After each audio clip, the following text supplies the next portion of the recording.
Hvala vam poštovani potpredsjedniče Hrvatskog sabora gospodine Reiner, poštovana gospođo Kristina Zadro Omrčen, poštovani Rade, jedan kolega iz vladajućih i troje kolegica iz oporbe. Prozaični petak, 1, 2, 3, 4, 5 zastupnika u Hrvatskom saboru. Govorio sam prije u svom govoru o zakonu da preporučam da nam se zakonski uredi da jednom mjesečno dolazimo u sabor i povećanje plaće barem za 2.000 eura. Jer to sve narod dopušta, to narod hoće i narod je jedini odgovoran. Narod nas bira ovdje. Dajte nam 10.000 eura i dajte da uopće ne dolazimo u sabor jer vi to možete, jer se nama sve može, molim vas. Dakle, ja se zalažem za demokraciju.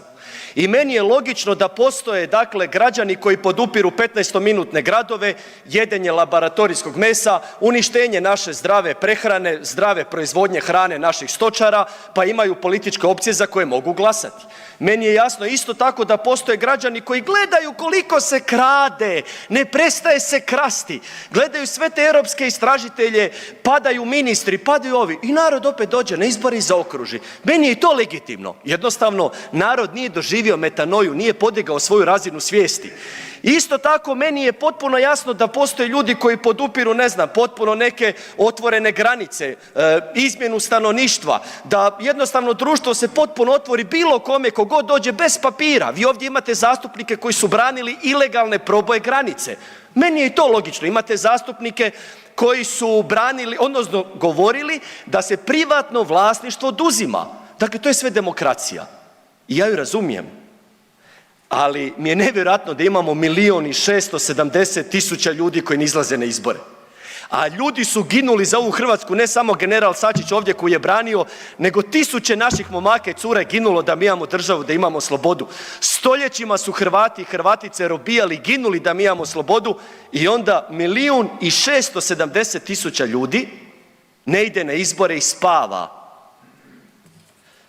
Jedan čovjek pronašao je orlovo jaje i stavio ga u kokošje gnijezdo u dvorištu. Orao se, izlegao zajedno s leglom pilića i odrastao s njima. Cijeli je život radio isto što i kokoš iz dvorišta, misleći da je kokoš.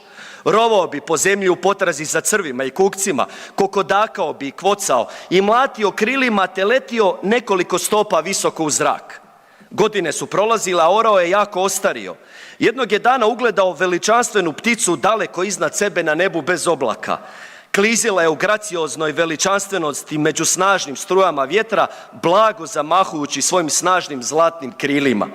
Stari orao podigao je pogled sa strahopoštovanjem. Tko je to? Upitao je. To je orao, kralj ptica, odgovorio mu je susjed. On pripada nebu, a mi pripadamo zemlji. Mi smo kokoši. I tako je orao živio i umro kao kokoš, misleći da je kokoš. Dragi ljudi, dajte se više probudite. Dakle, sve što gledate oko sebe, sve krađe u Hrvatskoj, sav lopovluk, sva agenda koja nam lobotomira djecu u vrtićima, koja ovdje traži u Hrvatskom saboru da bi država trebala pokrivati, kako kažu, promjene spola našim klincima koji do 20. godine ne znaju ko su i što su. Pa prednji čeoni režanj se razvije tek u 22. godini za muškarce. Žene nešto prije sazriju, ne, jer je to tako, pametnije su. I dakle, vi bi klincima htjeli lobotomirati našu djecu. Promjene spola, LGBTQ, ŽMPR, agenda. Ma mi nemamo protiv nikog ništa. Ja sam Riječanin, pa barem smo mi otvoreni.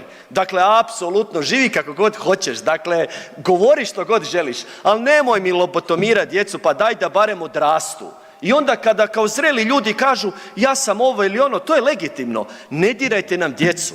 Želimo sigurnu Hrvatsku. Nećemo dopustiti da nam se probija granica. Nećemo dopustiti izmjenu stanovništva. Želimo čuvati naše Hrvate i Hrvatice, naš identitet, kršćanske temeljne vrijednosti na kojima je cijela civilizacija opstala. I pritom nemamo s tim problem da neko misli potpuno drugačije, ali čvrsto ćemo se boriti za one ideale za koje mi vjerujemo da su istina i za koje smo mi spremni sve izgubiti. Kao general Sačić 91. glavu ako treba, da bismo sačuvali našu Hrvatsku. I tako će i biti.